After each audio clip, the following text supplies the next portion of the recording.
There's regular full board meeting to order for Tuesday, May 23rd.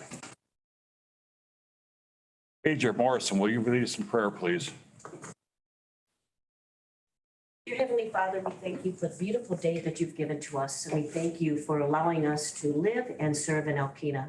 We pray right now that you'll give us wisdom and self-control and patience as we go through this meeting today, God. We just pray again that your wisdom and your guidance is reached out to each and every day as we make the decisions that affect Alpena County and the people that are here.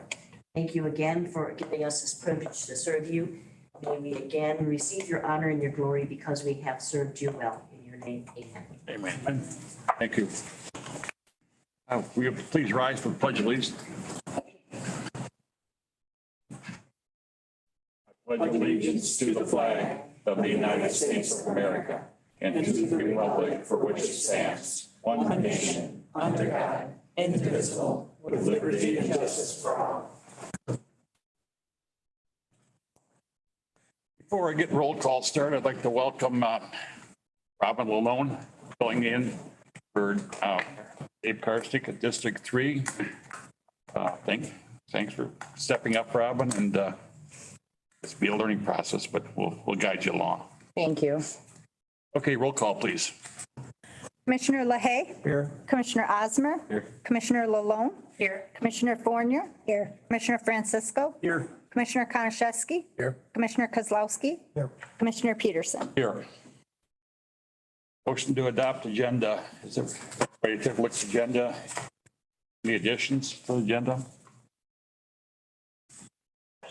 If not, I'd entertain a motion to I'll make the motion. motion by Commissioner LaHaye, support by Commissioner Kozlowski. Discussion. All those in favor say aye. Aye. Opposed? Same sign. Carried. Okay, public comment. You have 3 minutes. State your name and your address. And go ahead.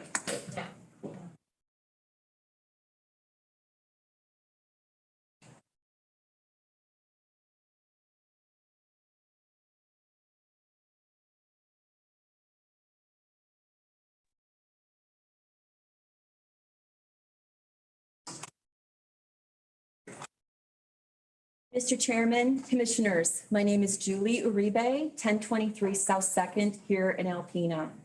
I'm here today representing the Friends of the Alpena County Animal Control Shelter. As you know, recently, a survey was created by the county administrator seeking feedback from constituents regarding management and budget for the shelter.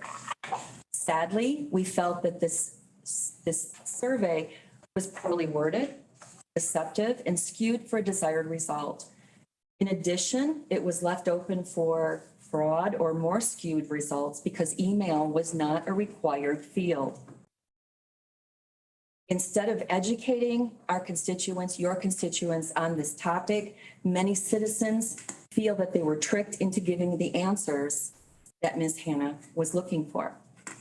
Rumors of plans to shut down the animal control shelter have been prevalent, as you know, for many months. But it wasn't until the survey was released that these rumors became real. So now the concern is very real that the shelter will be shut down. It appears that the county administrator has a plan. The question and concern is the rest of you, do you have a plan as well? It's upsetting to recognize and realize the obvious intent of the survey that was, again, skewing the data, and that all of you reviewed the questions and approved it to be distributed. As a result, as a group, we created a clearly worded petition along with a few pertinent facts to submit to you in your folders today. In your folder, you'll find signatures, approximately 200 signatures from your constituents, and we have more signatures coming every day, electronically and in hard copy. Those signatures are requesting that you continue to fund the Alpena County Animal Control Shelter in full, and that no functions of the shelter will be contracted out. You'll also find statistics that you'll need to take very seriously. The first is the timeline of donations, and question number 8 in the survey is regarding budget, and that is the one that is most disconcerting.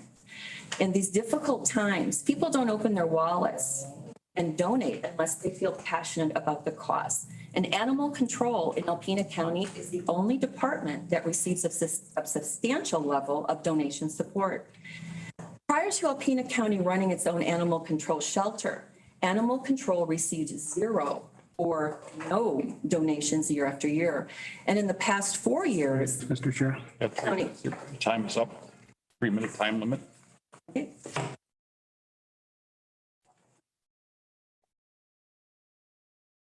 Anybody else? Go ahead. State your name, address. Nancy McSwain, 434 Tuttle. The citizens of Alpena County, Michigan deserve more than the bare minimum required for state animal control. We currently have what the state is envisioning for the future of animal control officer departments. What we do not have is adequate space needed. There are numerous aspects of that position that require someone with knowledge of how to care and control types of animals, including dangerous ones as dogs. We currently have that person, Michelle Reed, as her ACO working on the sheriff's office as a deputy. This allows her to enforce the current laws. Without that position, there would still be need to have law enforcement involved anyway. Plus, that would probably mean multiple people and may cause problems, delays, or miscommunications. Contrary to what Commissioner LaHaye stated about Alpena simply having a dog catcher that can get anyone off the street to do that, those days are far over. Laws have changed on how our animals are to be cared for. That has also led to more people reporting those who are abusing and hoarding animals. There are also many people who give time, money, and supplies to help care for those animals at Alpena County Sheriff's Office of Animal Control. Years before, the dog catcher was very part-time at best. Now we have one who is the best and full-time. Budget amounts listed on the survey by County Administrator Hannah do not look nearly the same as the ones that Steve Schulwitz shared in a story in the Alpena News recently. Also, the section where it asks the public to rank what we think is the most important service that the shelter provides, 4 of those fall under that bare minimum that we need to have. And there are no spay neuter clinics done there. I do believe that there was a direct attempt to give the citizens apprehension about keeping our ACO in the shelter as is. Last fall, ACO Reed was honored as Animal Control Officer of the Year by the ACOs around the state. If they think she is doing a good job, perhaps we need to listen to them. Bottom line, we need the shelter to remain at least as is, not cut up or down. And I have also one other comment. Is there any reason why this is not saved and broadcast on YouTube like the Alpena City Council is, so that people who cannot be here or Zoom in can watch at a later time? Thank you. Anybody else?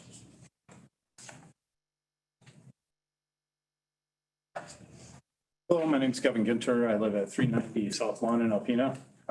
My concern was in regard to the upcoming fee changes for the ALS ambulance service. While I understand that many of these changes are incremental and are justified because of, things change. They get more expensive year after year. The one that causes me concern to some degree is the charge for the treated no transport. Well, I understand it's good to recover expenses. I also understand that the much of the time in the past, people have expected that they're going to get some kind of help. Not all the time is the person who is being charged requesting the service. They get there because somebody drove by something that they saw. Maybe a car went into a ditch. So the person that may not need transport isn't requesting the transport. My other concern is how they are advised or informed that they might be charged for something they didn't ask for. A lot of times it's done as a precautionary thing, either via dispatch, somebody has an airbag deployment. The other thing that probably concerns me the most is that there's doesn't seem to be a system in place where if I can't pay, that the person could be absolved, or the charge would not be put through, simply a process of having the person's name and address, it going to the billing company. I'm sure some of us have had issues with the insurance company, and the payer isn't really, the concern is not for the payer. So I guess what I'm recommending or wondering is if there's a qualification for, or in some informed part at the beginning of the process, where the person knows they'll be receiving this charge and they have the ability to refuse, which they're going to refuse anyways, because that's the non-transport part. And the other part is some mechanism for qualifying the person to not, if they can't pay, just not simply disregard or not care for them when they're having a hard time paying the $250. I understand most or some medical insurances have this provision, and I think it's a good way to recover some of these costs. I just wondered, I don't like certain surprises that cost me money, and if I was in the spot. Mr. Up, sorry. All right, thank you for your time. Anybody else? In the audience? Anybody on Zoom? Kim? Everybody's raising their hand. Okay, we'll close public comment. Okay, consent calendar. Everybody got a chance to look at the consent calendar? Anybody want to pull anything off the consent calendar? I don't necessarily want to pull anything off the consent calendar, but I just had a couple, I guess, comments, discussion items from the consent calendar.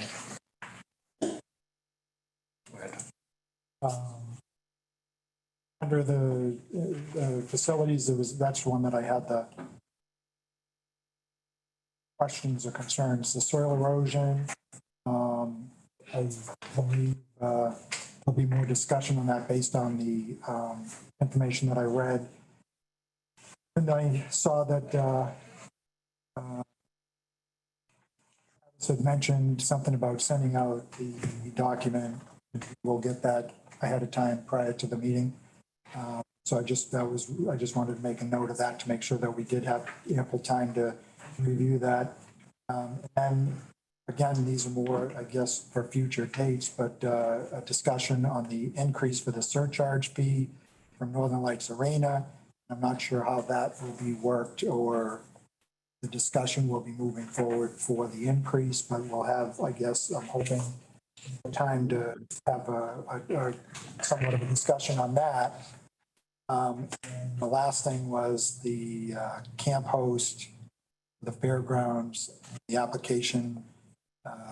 I guess I'm not quite sure. So we're looking to hire, or not really hire, but well, I guess they would be if they're camp hosts, full-time camp hosts for the fairgrounds.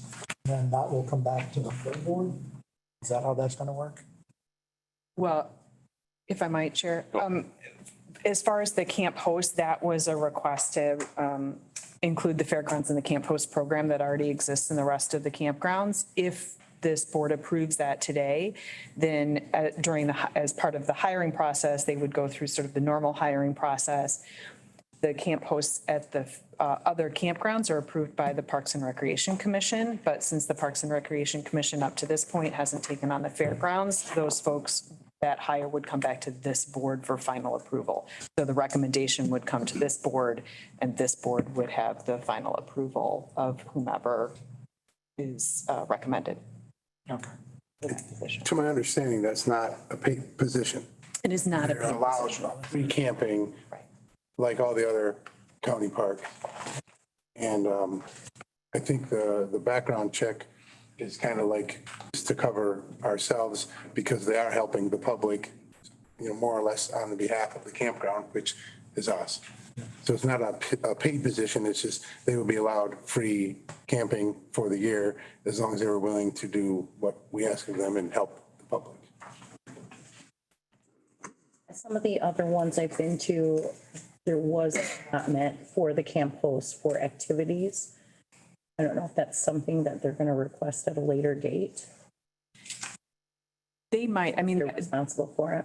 Right, the last couple of years, there has not been an allotment, for the camp hosts per se, to do events. The campground have budgeted for events as part of their normal routine, activities. But it's certainly something that the Parks and Rec Commission could look at in the future.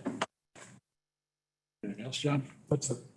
Okay, I'll entertain a motion for the consent calendar as attached.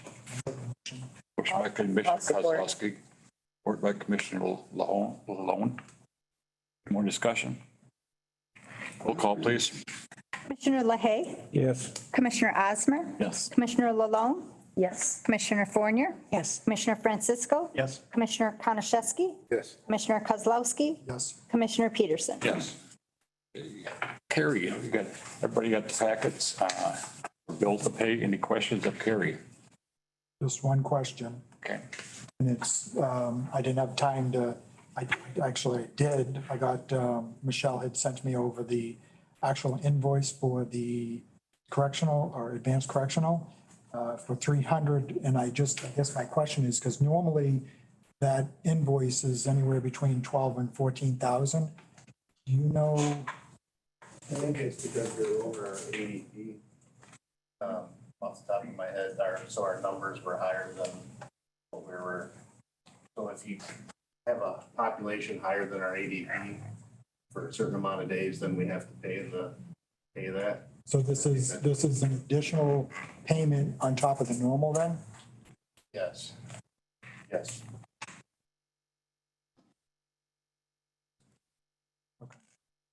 Anybody else got a question, Carrie? Entertain a motion to pay the bills. I'll make that motion. Motion by Commissioner Fournier, I'll provide support. support by Commissioner Francisco. Discussion. Roll call, please. Commissioner Osmer, Yes. Commissioner Lalone, Yes. Commissioner Fournier, Yes. Commissioner Francisco, Yes. Commissioner Konashevsky, Yes. Commissioner Kozlowski, Yes. Commissioner LaHaye, Yes. Commissioner Peterson. Yes. Rob Edmonds, Fire Chief.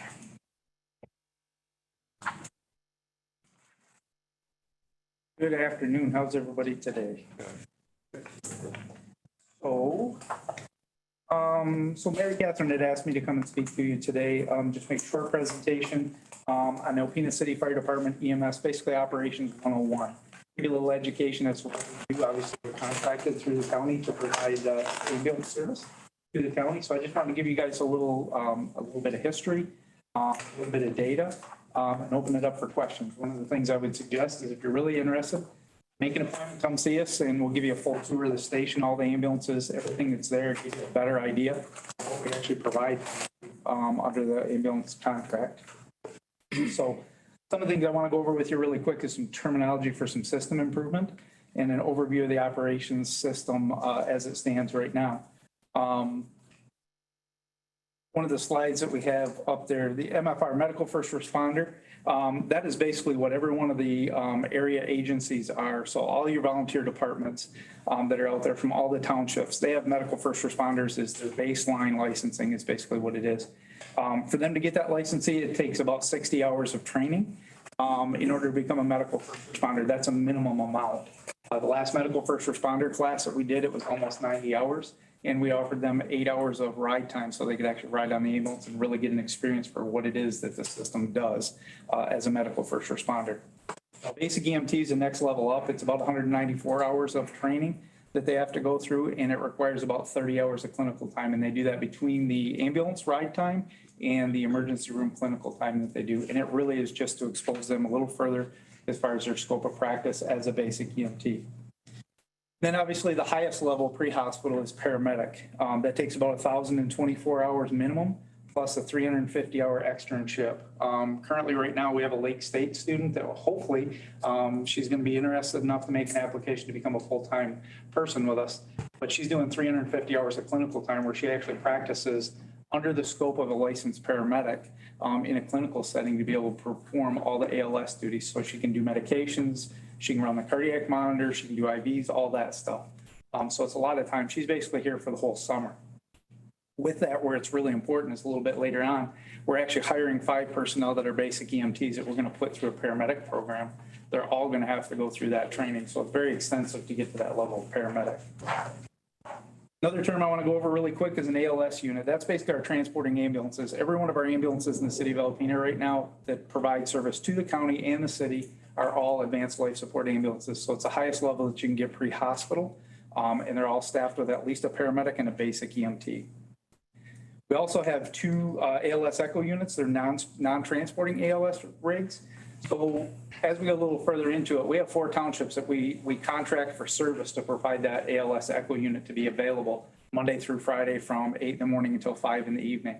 The main reason that we contracted with them is they had a big request and a big need, and theirs was staffing. The problem with most of the volunteer departments today is there is not enough people to go around for the call volume in the daytime and nighttime coverage. So they had days where those 4 townships, there was little to nobody that was available to be able to make those EMS and fire requests. So they approached us and we've contracted with them to be able to provide that service. So one of those echo units goes out there Monday through Friday to provide that service and be available. The other one is just a rig that we have in the station that's available. What we do with it, if there's a bad car accident, if there's a CPR call someplace and they need extra hands and another paramedic, one of our paramedics from the station will actually go in it and go assist the transporting ambulance. So we basically have 3 people in the back. So that is an added benefit, if you will, to the contract.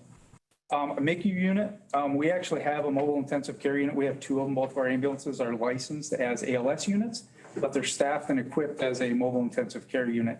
That's additional training that's above and beyond. We have 8 of us that went through the critical care program. There was 4 of us went out to Oregon, and the rest of them, the other 4 went actually to Pennsylvania, where they actually got their training there. It was a 2.5-week long course. It's basically more advanced. There's just a lot more stuff that we can do. Main reason we did that at the time, there was a need in Alpena County for transport service from My Michigan Alpena to another facility. So that's why we did that. More critical patients, if they couldn't fly them, they had to go by ground, and we just didn't have the resources to do it. So the city made the commitment to that and sent people to get that education. An MFR unit's a non-transporting rig. So basically in your outlying departments, they either have an ambulance or they have a pickup truck or an SUV that they have equipped and fully stocked to a medical first responder level, which is basically, it's like basic first aid. So it has all the stuff to basically initiate care. The big thing you got to remember about our system is it's a tiered response system, which we'll get into that in just a few minutes. But those MFR units are just as important as the ALS units because they're the primary point of contact to initiate care. Again, we already talked about the echo unit. Our current staffing within the city of Alpena, we have 30 approved positions that we have right now. With those 30 positions, there's the chief, the deputy chief, the community risk reduction officer, and then we have shift personnel. We have 3 captains and 3 lieutenants. There's one of those each assigned to a shift. And then there's 7 line personnel underneath on each shift. Basically, we have 19 paramedics, 8 of which are critical care paramedics, and 4 of them are EMTs currently. We are in the hiring process right now. We're going to be hiring 5 new people. Of the 5 people, 4 of them are actually born and raised here in Alpena.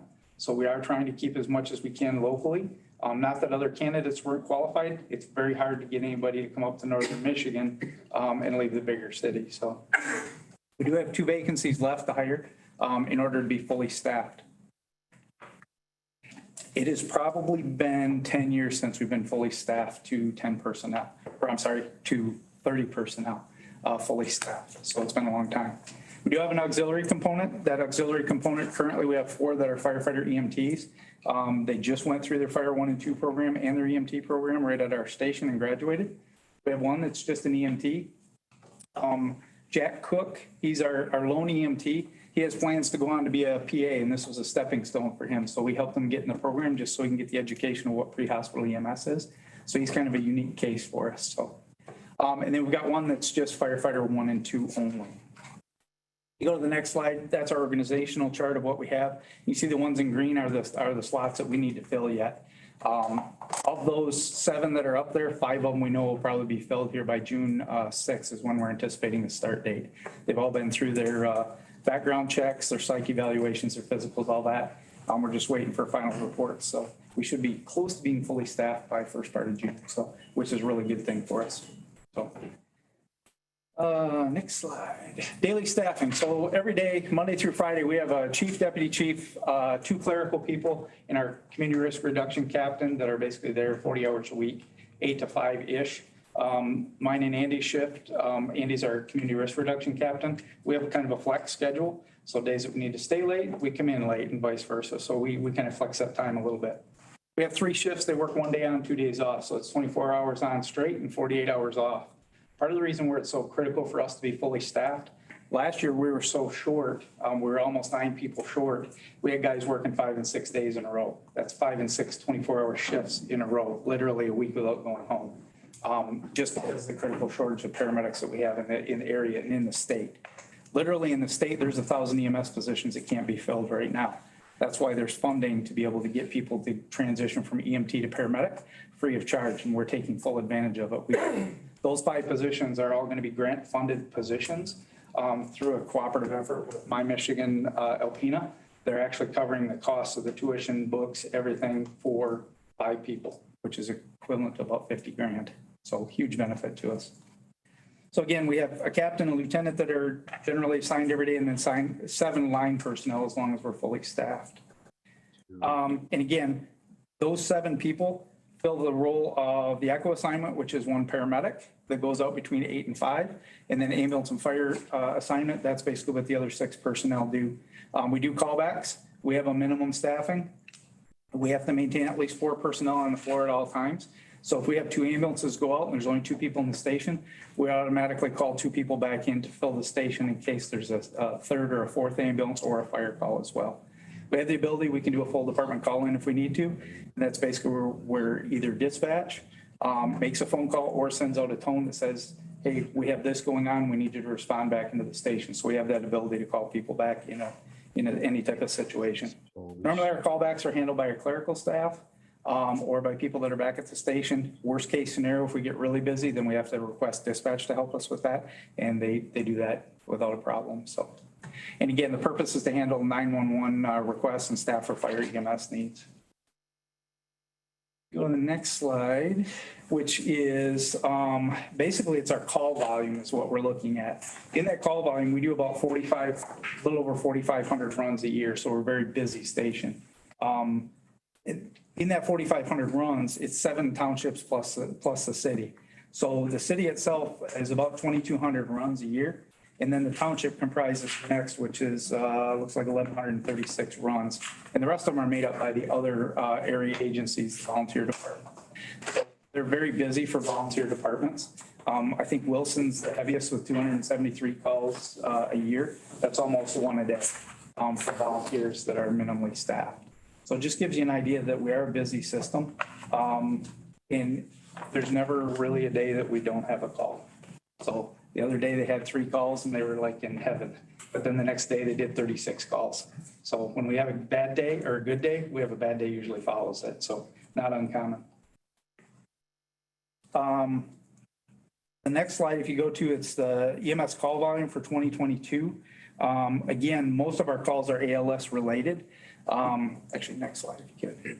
63% are ALS, so require some form of cardiac monitoring, IV, medication administration, airway management, something to that extent. And about 19% are basic life support. So that's somebody who doesn't need an IV, doesn't need cardiac monitoring. They just need transport to the emergency room as well. We have about 7% are refusals, and 7% are, 7% are refused care, 4% are actual refusals, and 7% are cancels. In those cancels, what the cancellation is if we get called someplace, like Mr. Ginter was alluding to, if we get called because of third-party calls, and I get there to take care of them, and they say, I didn't request an ambulance, I don't want it. That's a no patient contact, they never see a bill. So just so you know. And we do also do what's called patient assist. So patient assist is different than a treat no transport. Basically, a patient assist is something that's called ahead of time, and they call and request, hey, I need help getting from my house to the vehicle so I can go to a doctor's appointment, or to get from the vehicle back into the house because they're returning from a doctor's appointment. Now, that doesn't allow them to call me because they want to go grocery shopping. We don't do that. If it's for a medical appointment, they prearrange it, and that's at no charge. We have that ability in our fee schedule to charge for that. We choose not to. One of the other things to remember is if we charge one, we have to charge all. So patient assist, as soon as we start charging, then when you have 90-year-old grandma or grandpa who has limited fixed income, has maybe minimal or no insurance, they can't afford it, we have to charge them just like we do the other person who abuses it 10 times in a month. So we're very cautious in that when we set up our fee schedule. You go to the next slide, which is contractual requirements. We're required to provide you guys 3 ALS ambulances immediately out the station. Right now we have that. We have 6 people on the floor. We can send 3 ambulances out immediately. And 1 additional available as needed for call volume. Now, one of the things that we do is because we have the 2 city ambulances that we bought to do the long distance transfers, we're pretty much out of the transfer business. My Michigan came in, they filled that need. So essentially you have 6 ambulances sitting there that are all ALS outfitted, ready to respond to any county call or city call. So we actually exceed your contract by 2 ambulances essentially. So just something to keep in mind. We have the ability to purchase a new ambulance every 2 years. We just purchased the Alpena Township rig, which has been a great purchase for us. I think it had about 24,000 miles on it. We're able to save the county some money because instead of spending that 200,000, we were completely outfitted with the thing. Graphics, everything for 145 is what the approved purchase was. And I think it's probably gonna be less than that because they're in the process of gathering all the invoices so they can give you a final bill on it. But I believe that's gonna be less than the 145 that was approved. One thing we're gonna look with Mary Catherine that we talked about is extending our replacement cycle. Instead of going every 2 years, we might look at going every 3 years. The cost of the ambulances has gone up dramatically. Used to be able to buy a complete outfitted rig with a power cot and everything for under 180,000 out the door. When we just checked before we bought the township rig, we couldn't touch one for under $315,000. And it's 2-year build time. So nobody has them. We can't get the chassis, they can't build them. So we're hopefully looking in the next contract, we might make some adjustments there to make it a little better. And the good thing is the condition of our fleet is really good. We have a really good service department in the DPW. They do all of our maintenance on the ambulances. So they've done a really good job of keeping the fleet in really good shape. So, and again, we do an annual review and adjustment of our transport fees. That's kind of under direction from our ambulance billing company. Basically, their thought is if we're not charging appropriately, we're basically just funding the insurance companies to make record profits. So we provide a service, we should get paid appropriately for it. And realistically, our transport fees, we only bill what we can bill. We don't overbill anybody.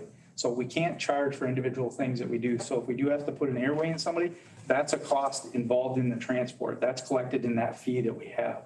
So we can't charge for individual tasks that you do or services. So it's a one-time fee.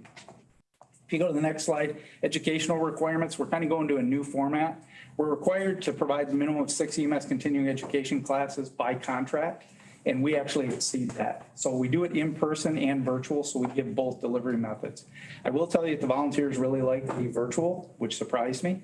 The reason they like it is they can stay in their station and stay in service and still get the continuing education to meet the state's requirements for whatever level of licensure that they are. So usually what we do is we do a combination. So sometimes we'll do an in-person class at the fire station where it's hands-on, everybody's getting involved in it. And then we also do the Zoom meetings that really is starting to take hold. More people are liking those Zoom meetings because they can stay in service. So the other thing we're doing is an on-site component. So what that is we have 5 instructor coordinators within our department that are state of Michigan certified to be able to teach EMS classes. So what we've done is we've taken the volunteer departments, we've divided them up, and each one of us is assigned a volunteer department. We'll actually go to their station, deliver the in-person class at their station for the CPR and AED, which is required for them to get every 2 years, the Narcan, the EpiPen, and the metered dose inhalers, and then the airway management. Those are all required by medical control. So instead of pulling them out of their service area and coming to the city, we're actually taking that class to them so we can keep them in service, and it's on their schedule. So we're able to do that to work with them. So initial education, we're required to do annually an MFR class. I will tell you this last year, we did not do one. We put an email out to the organizations, and there wasn't anybody that was interested in doing a medical first responder class. So we didn't do one. What we did do is we partnered with My Michigan Alpena, and we put on an EMT class that actually we had 18 students in. So we didn't fill the MFR need because there was no need, but yeah, we had 18 people who went the next level of licensure kind of on their own. So everything we do is the supply exchange program, which we still continue that. So it's a 1-to-1 exchange and it's disposable goods only. The only thing that's excluded is AED pads. The problem is not all of the outlying volunteer departments have the same AED as what our cardiac monitors are. And we're not going to stock 20 different types of AED beds. So that's the only thing we don't stock with them. So everything else, if they use a nasal cannula or a bandage or any of that, we supply them one-on-one. We do an exchange with them. We have mutual aid agreements with several agencies. My Michigan EMS, Alpena, we use them quite frequently. We put them on standby. To be honest with you, if we have a structure fire that happens and I've only got 6 people in the station, we will put them on standby so that they're ready to take any EMS call in the event that we can't fulfill that need because of either EMS calls or fire calls. So it's worked out really good. They're actually now, we're going to plan on utilizing them. So any structure fire, they automatically come and be our standby until we get enough people available. So Alpena EMS and Hillman EMS and East Grand Lake Fire Department, they're all mutual aid partners of ours. So we basically swap services. If they get a rig that goes out and another call comes in and they can't handle it, we will actually go and take that call for them. And they'll do that for us as well. So it doesn't get used on our end. I shouldn't say that. We don't utilize them as much as they try and utilize us because they have one rig. So we have 6. So.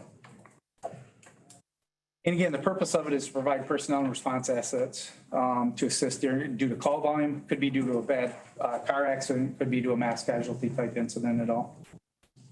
Again, partnerships, we've got one with My Michigan EMS, and that's for EMS training and education. We did the EMT class this last winter. The reason we did the EMT class is Nick Harrison at My Michigan, he wanted to bring in a paramedic program here. Our closest paramedic program right now is a satellite station that is done out of Gaylord, if they have enough room. If not, we either got to go to Petoskey or we got to go downstate.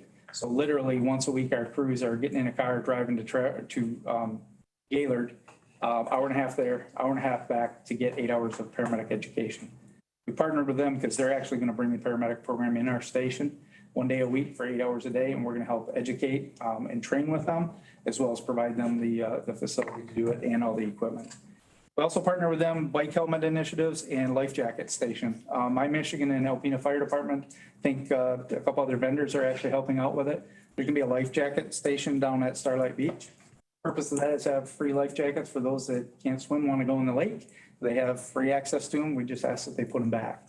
One of the things that's going to happen with that as well is there's going to be an AED put there as well for public access.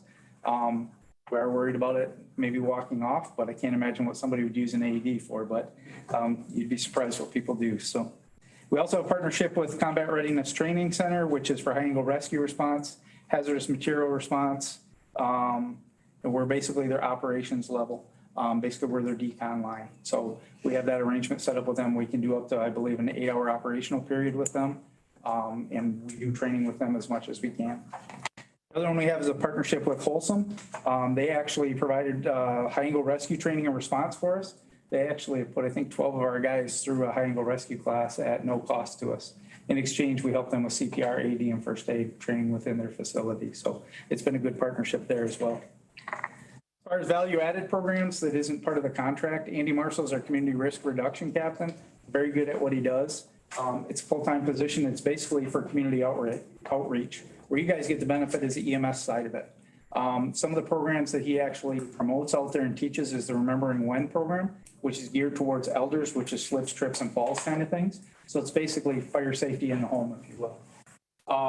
And then we also do the hands-only community CPR and AED, as well as American Heart Association certified CPR, AED, and first aid classes. And we just started a public access defibrillation program, which I think I put in your packet, possibly, a flyer on it. We've got a company called Team Life that we partnered up with, and they're offering the AEDs at discounted rates so that lay people or businesses or organizations can buy them and put them in there so that they're readily accessible. So far, since we rolled that out, which I think was about 1st of February, there's 20 AEDs that have been purchased to be put throughout the county in various locations. So it's a really big thing. And Andy provides that training to anybody in the county for free. It's a non-certified class. The other thing he does is car seat inspection and installation program. I can tell you he's very active in that. He did 2 of them today that were unscheduled. People just popped in and said, hey, I got a 2-year-old that's coming for the weekend. It's a friend of mine and I don't have a car seat and I don't know how to install it. So Andy takes care of that. So a lot of safety initiatives. Recruitment and retention, it's a big thing right now with us because obviously we're short. The whole state is short. The whole country is short. So we're going out trying to promote and try and get people involved to make it as a career. And that's really the biggest thing for us. And we're doing this, we've probably been to 15 different places. We had 12 people apply this time, which is the most amount of people we've had in probably 15 years. And a lot of that was just due to knocking on every door and shaking every bush we could, trying to find somebody who's interested in coming north to become a paramedic or EMT. We're also trying to get a CTE program developed in the area school districts, basically homegrown talent. That's really what we're looking for. And we do have that cadet and auxiliary program. Basically, we're looking just to develop a career path. That's the biggest thing we're looking at.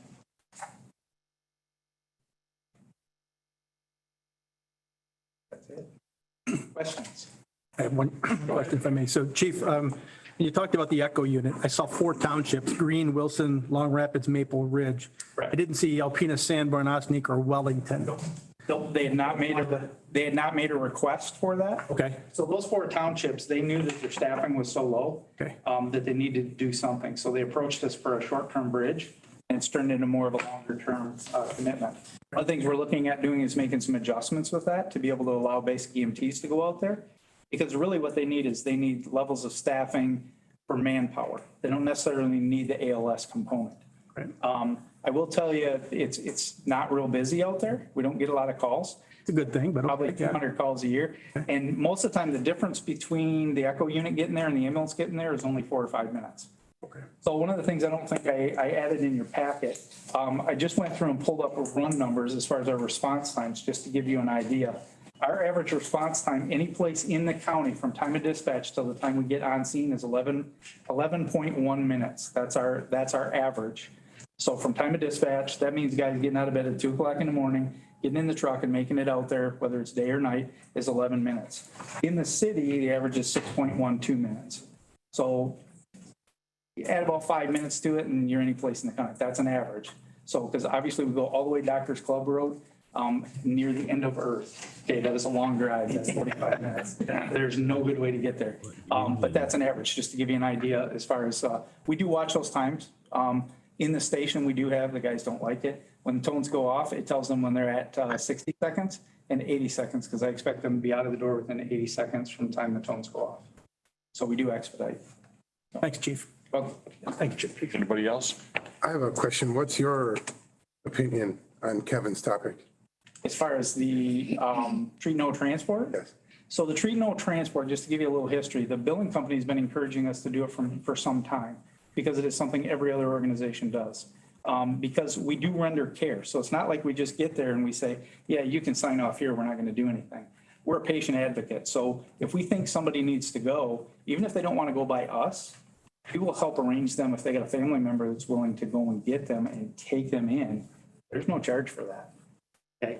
If we're doing a treatment, it's really what we're looking at is if we do a treatment, we're going to send them a bill if they choose not to go. If somebody calls individually, like I said, if I call and say, hey, I think he's hurt, we get there and you say, I don't want care, you don't receive the bill. So it is a way for us to recover some of our costs because we do have a considerable amount of cost involved, not only in responding out there, because obviously fuel is not very cheap anymore. Any supplies that we use while we're there, not counting the amount of overtime that we have because we're staffing the station because we've got somebody, they're still tied up. They're committed to that run until that run is done. So it is a way to get cost recovery. We do put a lot of that stuff right back into our programs like you saw with the slideshow. We bring a lot of that stuff back in above and beyond the contract. So I think it's necessary. I think what we're going to see is people who maybe abuse or are frequent users inappropriately of the 911 system may quit calling because we do get those where they call, they're like, you know what, I know I can get into the ER faster. And they do, they get into the ER, but they triage them. And if they don't need to be assigned to bed right away, sometimes they get put in the waiting room because just because you come in by ambulance doesn't mean you're going to get priority treatment. So. Question, we sent us those numbers. Yep. And I was trying to find the numbers that when you came in to talk to the Court of Public Safety, your number was different on that, what did you call it? Treat no transport. Yeah. Correct. So what was the difference?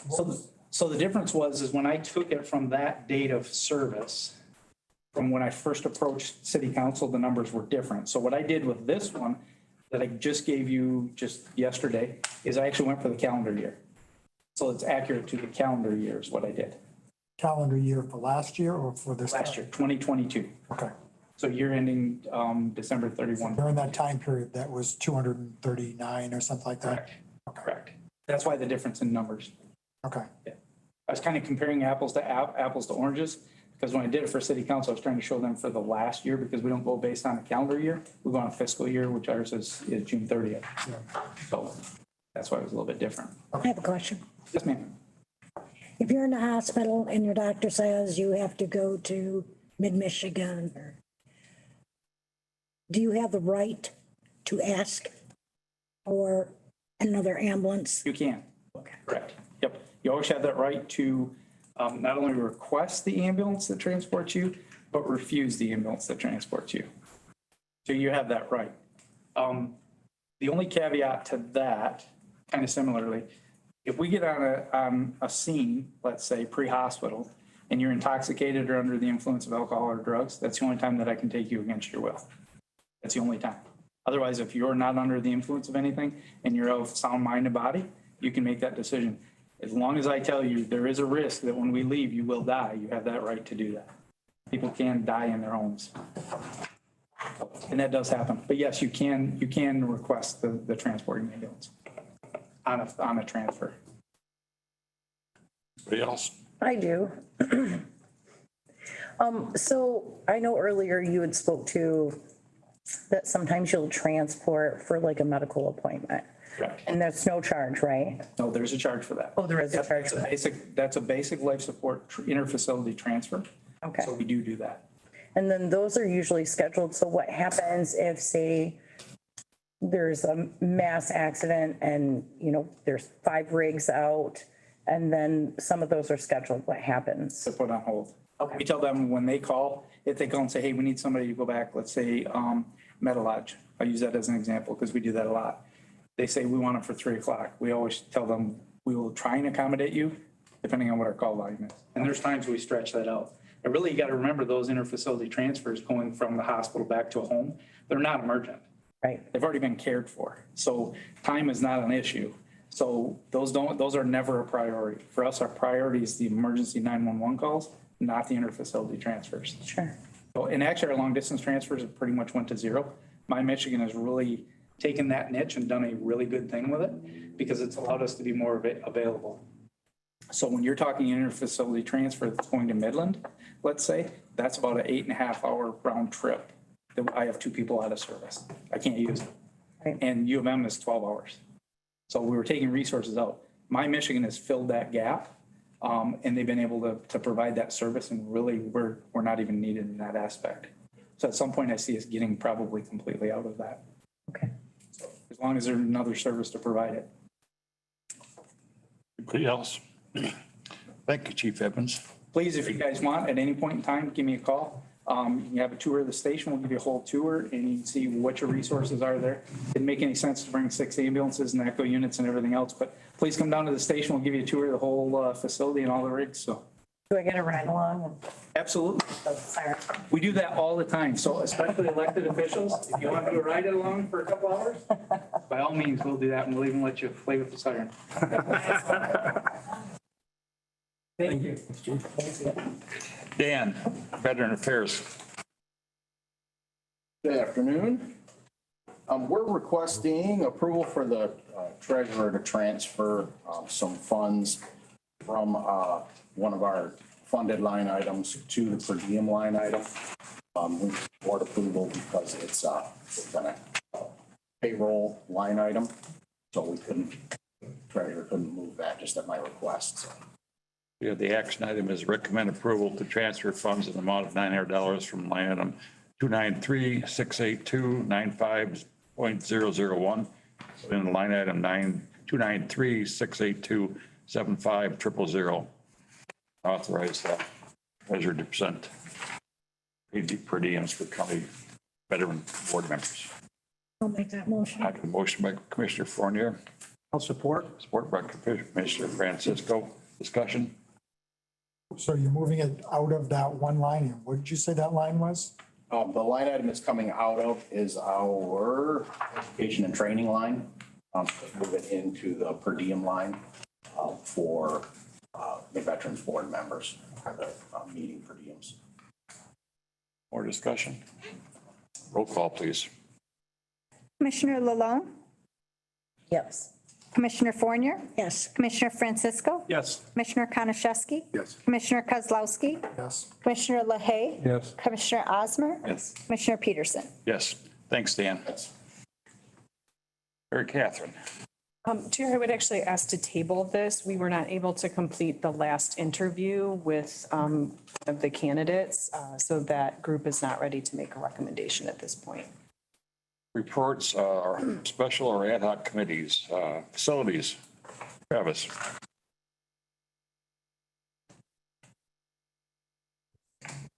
I don't really have much to report in addition, unless you want to add anything, Mary Catherine. Unless anybody had any questions on the reports that are provided. Boards of Public Safety, Commissioner Kozlowski. Everyone had the minutes, and I guess our top highlight topics were new software for the prosecuting attorney's office, which is a little bit more research there. They got approval to look into this software, which is, I guess, outdated.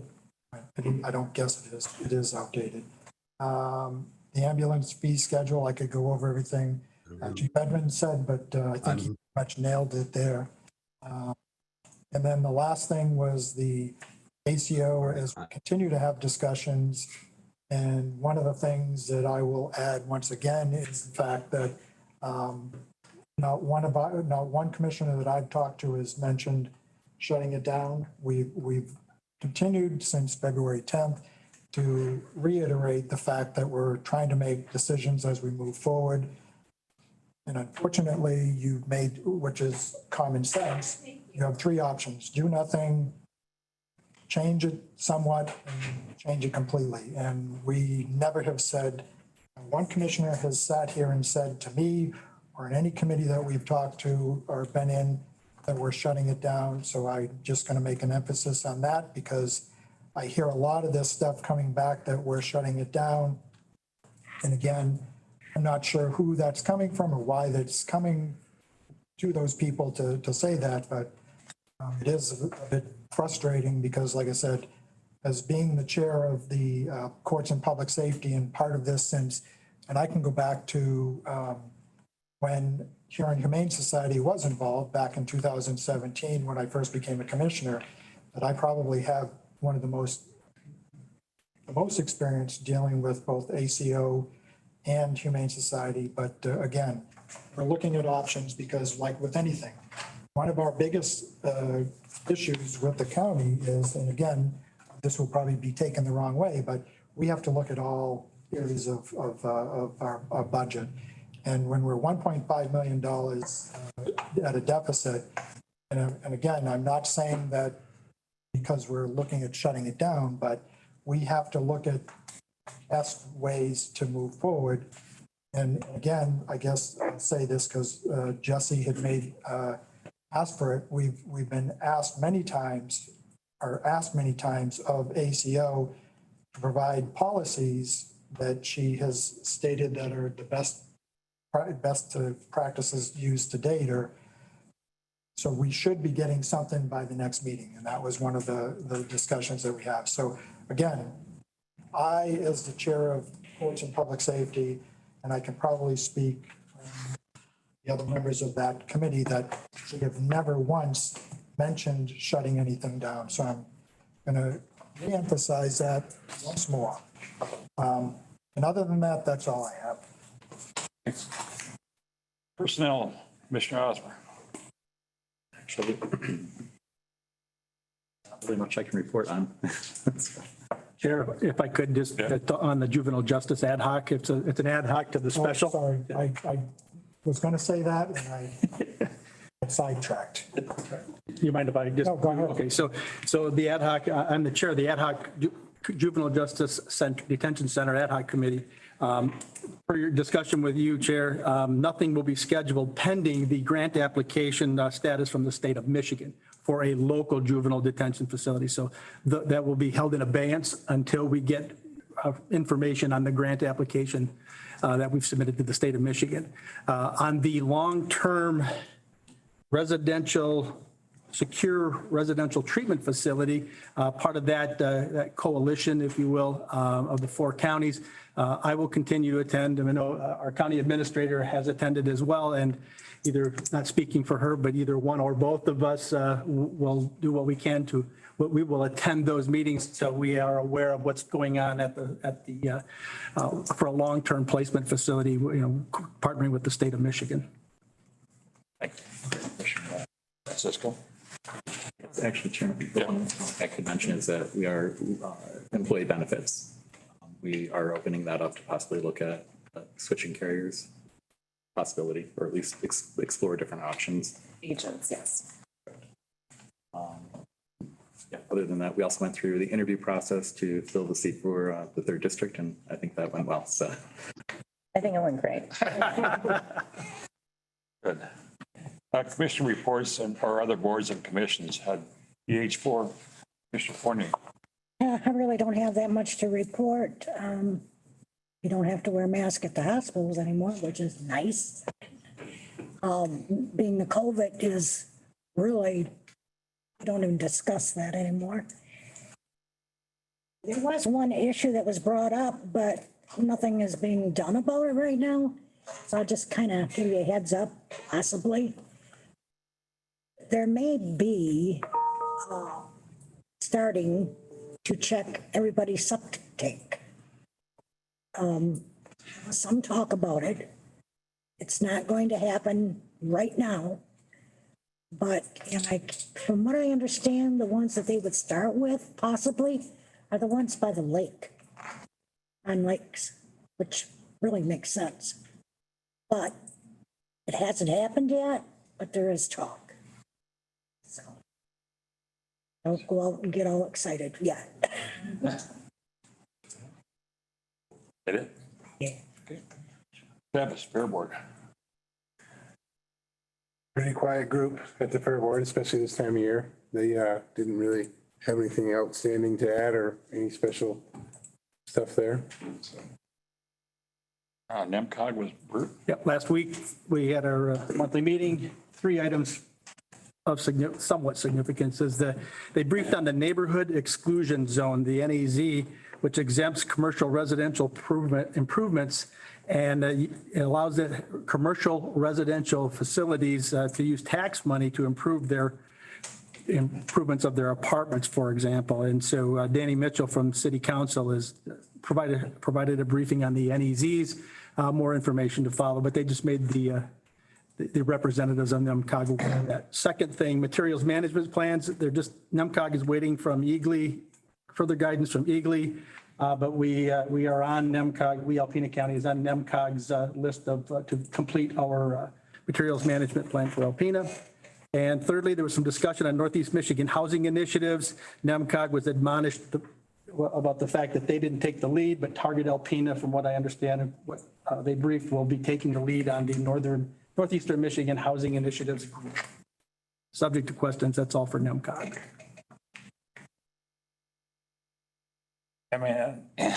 MNCSA, there's nobody been on that one, so we don't. Parks. Bill? Jesse? Thank you. A lot of talk about picnic tables. Other than that, I think the only other item would be Long Lake, the manager. We're going to try going forward with the sole manager in Long Lake, see how that goes, which is kind of unusual, but see how it goes and review at the end of the contract. So. Just actually had our parks tour on Saturday. Could you explain the manager? I thought they had a manager out there. The assistant, I think so. It's co-manager. The co-manager. Still learning. The two, yeah, the other half. The current manager said she would take on full duties. Thought she'd be able to do it. We had a discussion and decided to see how that works out. And she'll still be able, if she needs to run in town or whatnot, they still have the hosts that can help out from time to time on. That's a huge park to only have one manager. she has a big personality, so I think she'll be. Oh, I know she does. Yeah, I'm gonna be out there for a couple of weeks, so You keep an eye on it. I will. In my golf cart. See what's going on. Anything else on parks? MOA, the injection well is completed.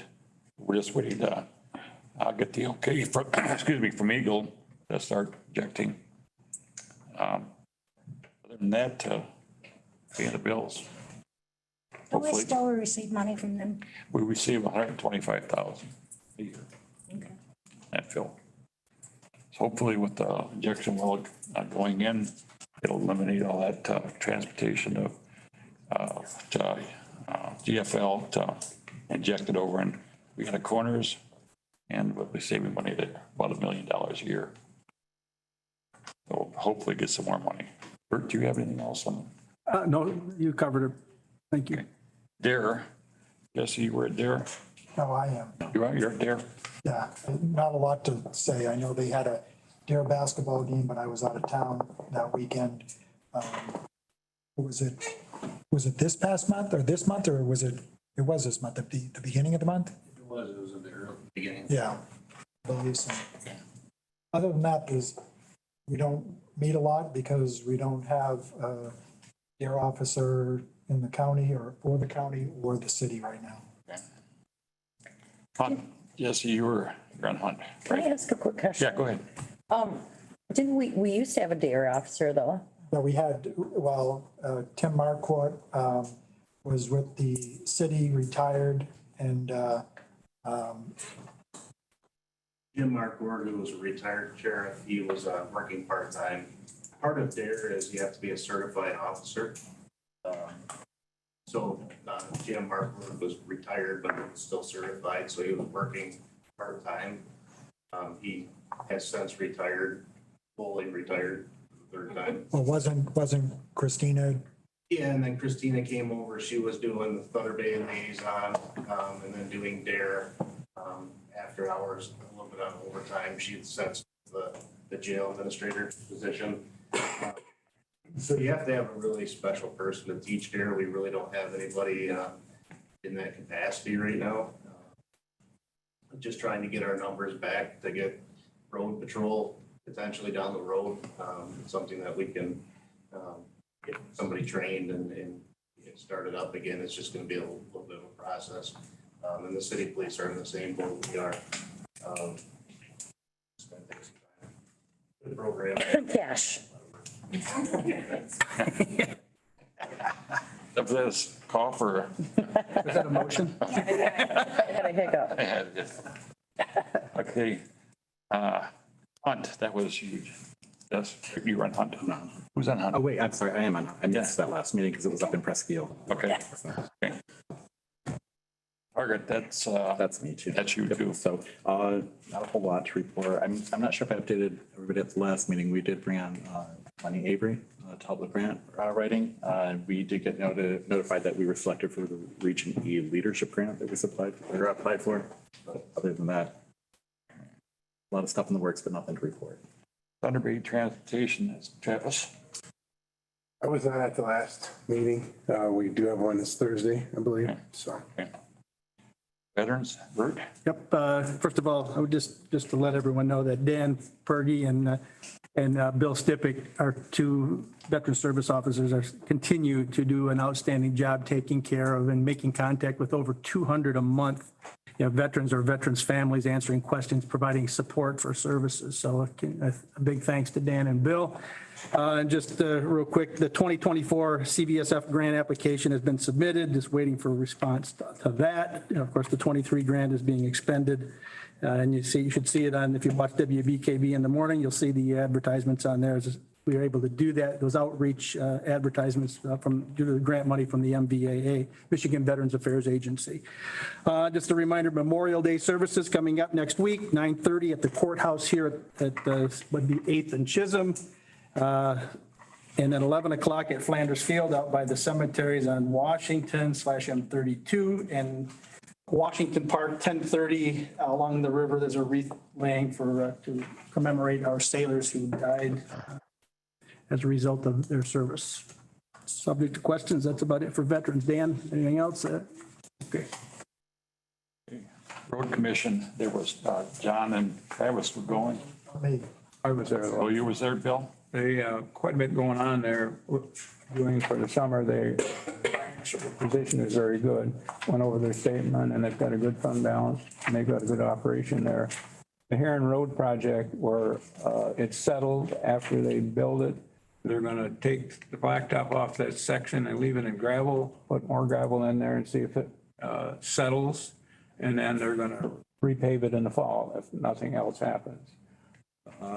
They bid out, they had a tandem axle truck bid for $137,866. They had pavement marking bid for over $60,000.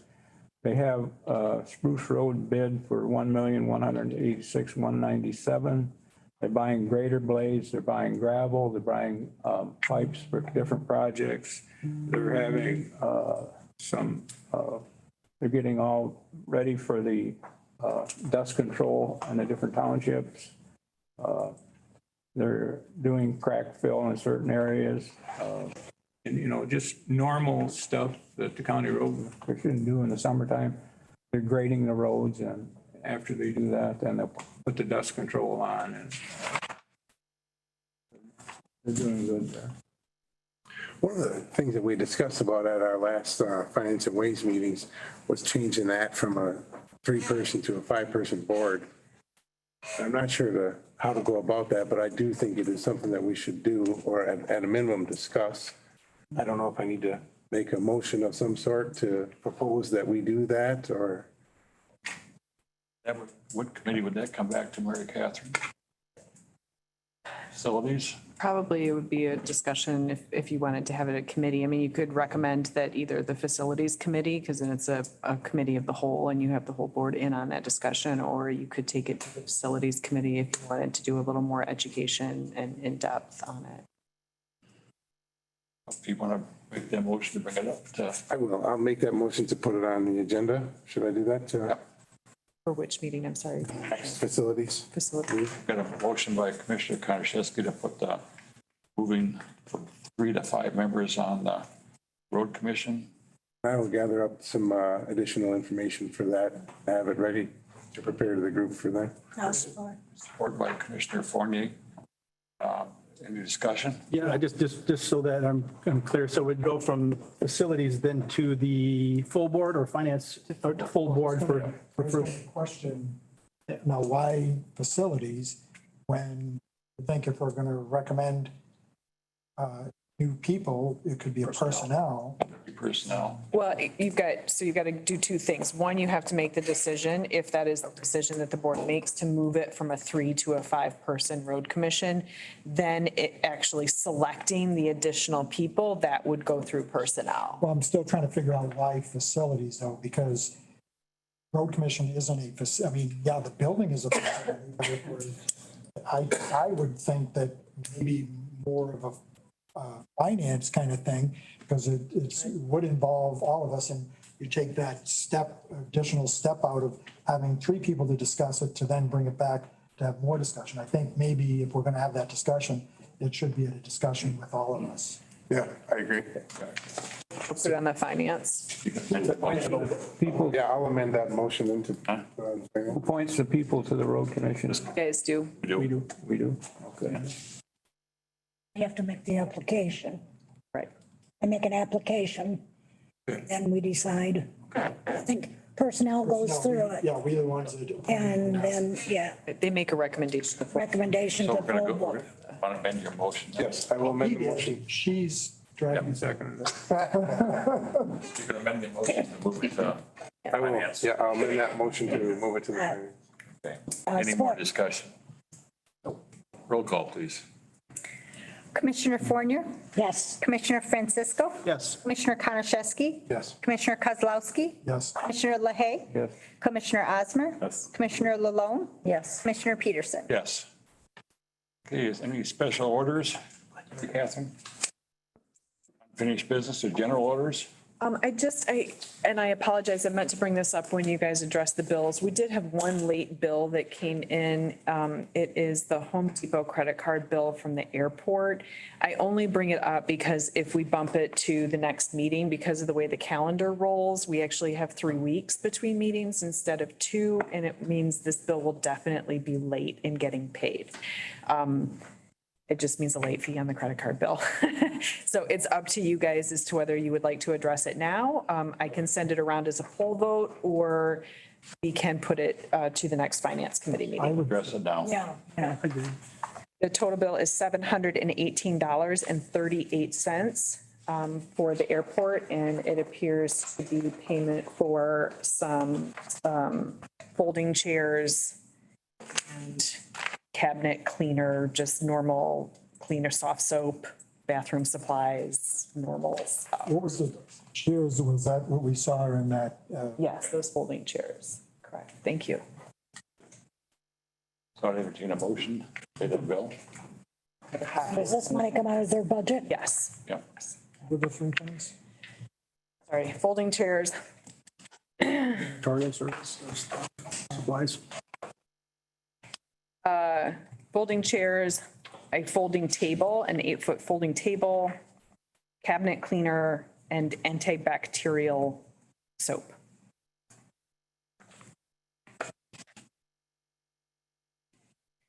Okay. Do I have a motion? Pay that bill. Did anyone make a motion? I'll make a motion. Make a motion by Commissioner Kozlowski. I'll support. Support by Commissioner Malone. Discussion. Roll call, please. Commissioner Francisco? Yes. Commissioner Konashevsky? Yes. Commissioner Kozlowski? Yes. Commissioner LaHaye? Commissioner Osmer? Yes. Commissioner Lalone? Yes. Commissioner Fournier? Yes. Commissioner Peterson? Yes. Okay. Correspondence, I have a letter here from the Intergovernmental Council.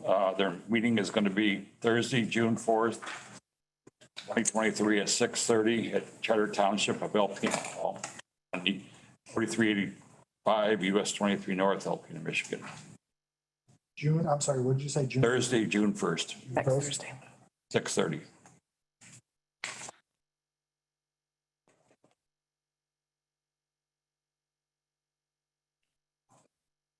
That's at the township building north of town, you said? Yeah, North.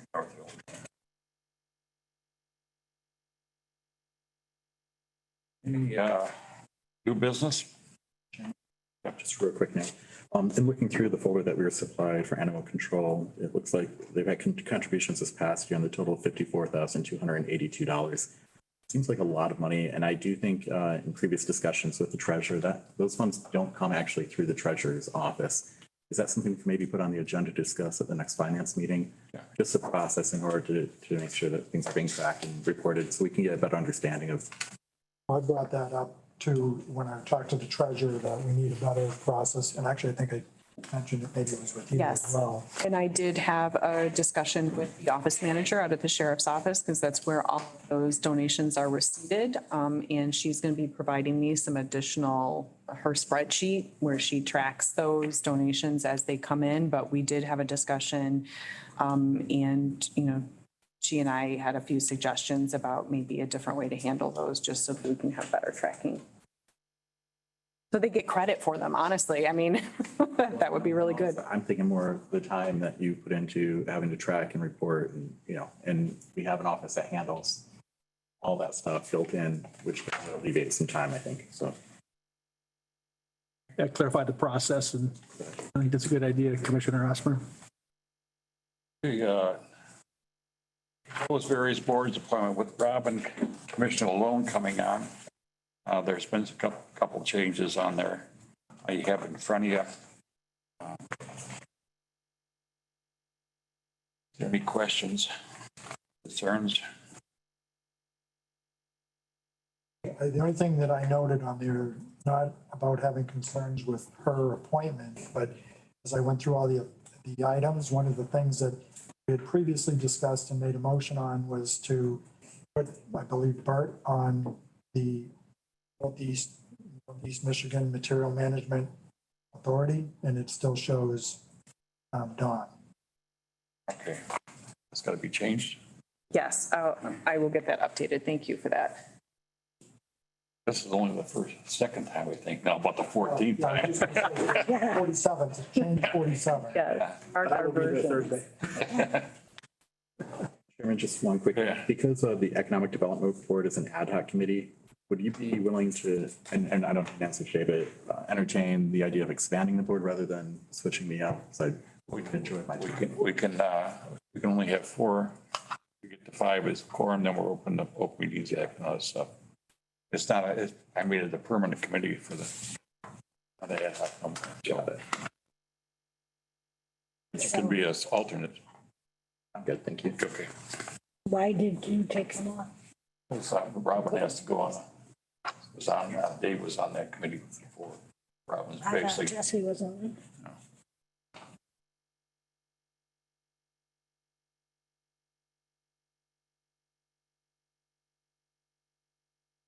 So is there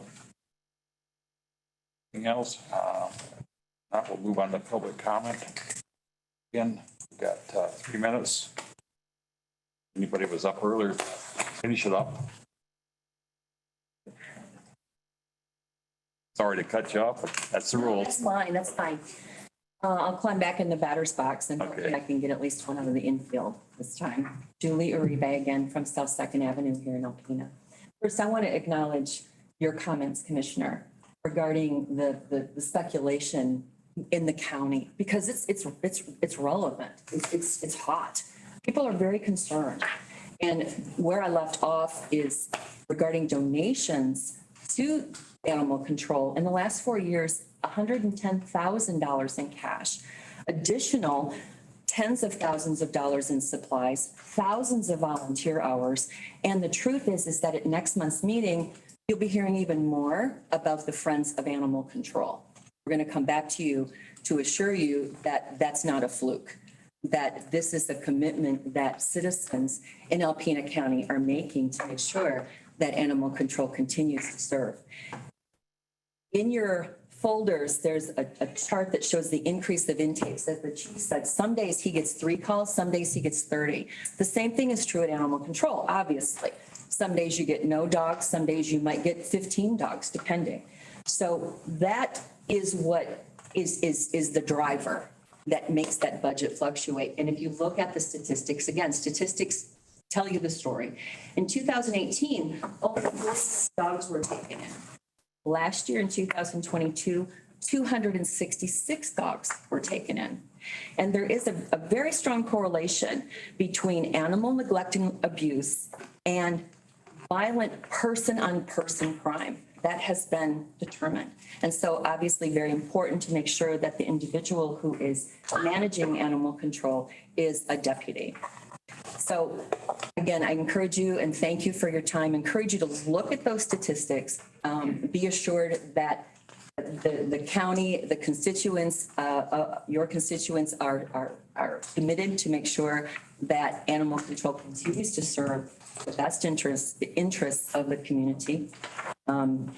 Today, we made our concerns hopefully very clear.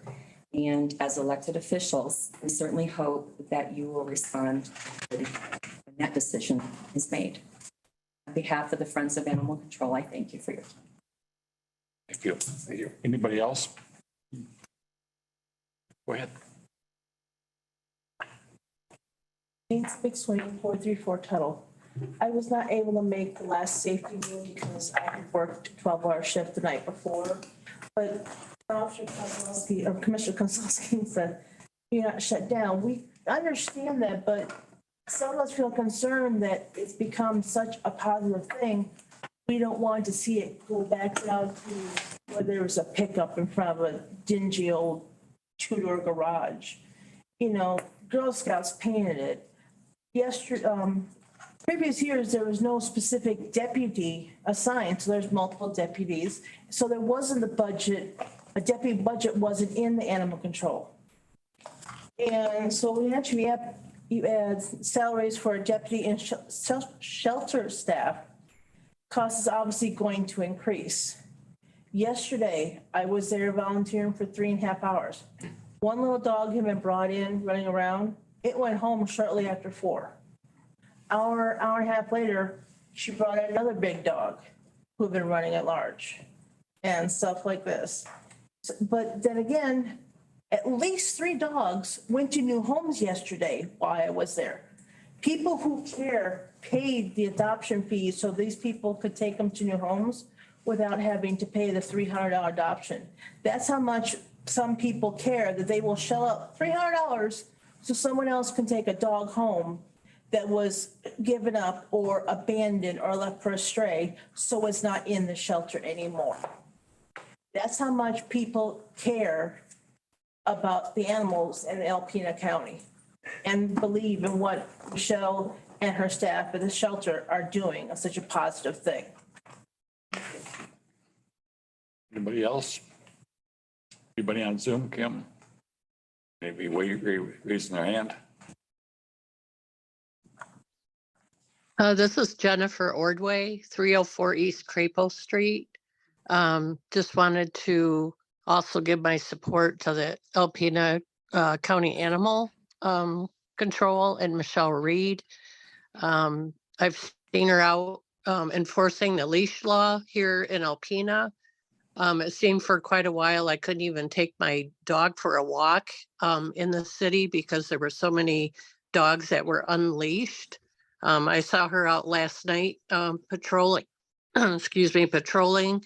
I also had a call on one occasion for a vicious dog, and she was at my home. I think it was within 10 minutes.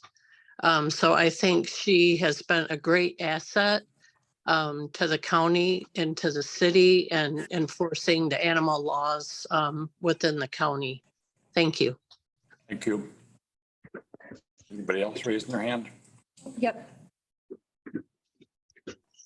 Go ahead. My name is Kayla Miller. I live at 3084 Long Rapids Road of Alpena. I attended this meeting today on my own to show my support toward our animal control, along with our Deputy Reed. I don't know her personally and I've never met her, but the things that I read, whether it's the newspaper or videos that they show, she's really a true animal lover. I started digging into more information regarding our animal control after I had seen that the newspaper did a breakdown of the 180K versus the survey that was issued. And I felt that the survey was really one-sided, kind of I felt personally, to get rid of our animal control along with our officer. I feel like her and her staff, along with the volunteers, have done an amazing job, because what I found out was in 2017, they took in 49 dogs, and in 2022, they took in that 266 dogs. The state of the economy and dogs that are being dumped every day all over, it's a growing issue, and it's going to be a bigger issue if we don't have Deputy Reed there to help prosecute people for, animal neglect and no one watching. So when I heard Mr. LaHaye's comment, basically of anyone off the street could do, animal control, I don't agree with that. And I'm hoping that we can continue keeping what they're doing, along with, a second chance animal facility. They have 5 or 6 dog kennels, and that's not enough. But we have the Humane Society, but animal control, I feel like they've been busting their butts and they do an amazing job. I hope that every one of you have gone over to animal control, even for an hour, and spent some time there. I recently donated with my mom, and we got to, get a tour of the facility and talk to one of the girls there.